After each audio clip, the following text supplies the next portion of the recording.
السلام عليكم شباب، شكرا شو اخباركم؟ وياكم علي من قناة مملكة الألعاب. رجعنا لكم اليوم فيديو جديد وحلقة جديدة.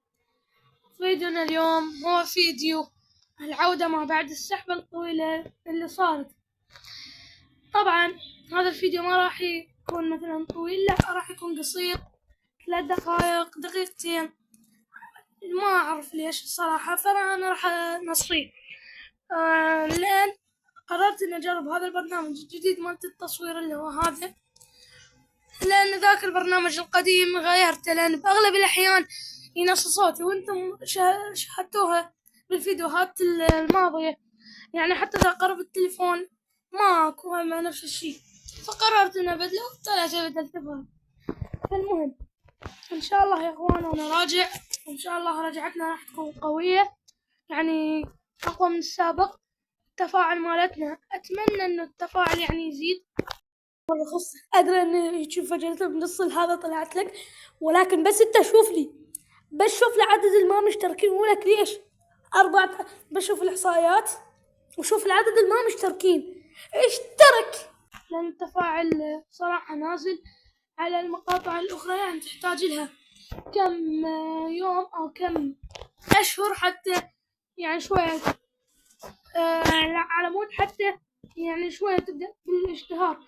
أما على عكس اللي قبل، يعني كنت أنزل مقطع أول ساعات يعني يصير يعني يقوى، يصير في تفاعل. أما حاليا لا، ينتظر أسبوعين 3 أسابيع يلا ينطي الفيديو مفعولة. فأنا هاي النقطة حبيت يعني أحكيها، ما أعرف من بس أعود أحكيها. ثاني شي يا إخوان، أنا قاعد أتعلم على الصور المصغرة. يعني أنت أغلبكم يعني اللي شايف، اللي كان متابع القناة راح يعرف إنه أنا ما بصمم صور مصغرة من قبل. ولكن يعني أنا تعلمت لها طيلة هاي ما منزلانة بالقناة، كنت قاعدة أتعلم. وهسه يعني لما صرت شوية أقدر أتقنها، يعني أقدر مو ما أقدر بشكل كامل.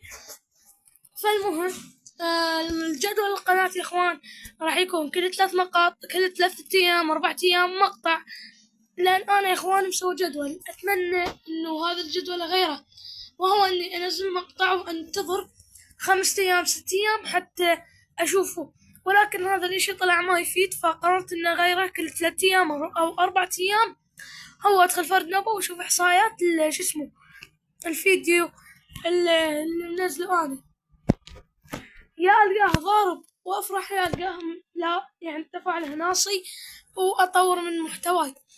وأشكركم طبعا على 90 مشترك، إن شاء الله نحو 100. وبس هذا اللي كان عندي في هذا الفيديو. فلهنا وصلنا لنهاية المقطع. إذا عجبكم المقطع اعطونا لايك واشتركوا معنا بالقناة، استنوني. هاي مقدمة، هاي نهاية مالها تالي، واستنونا في فيديو جاي. والسلام عليكم.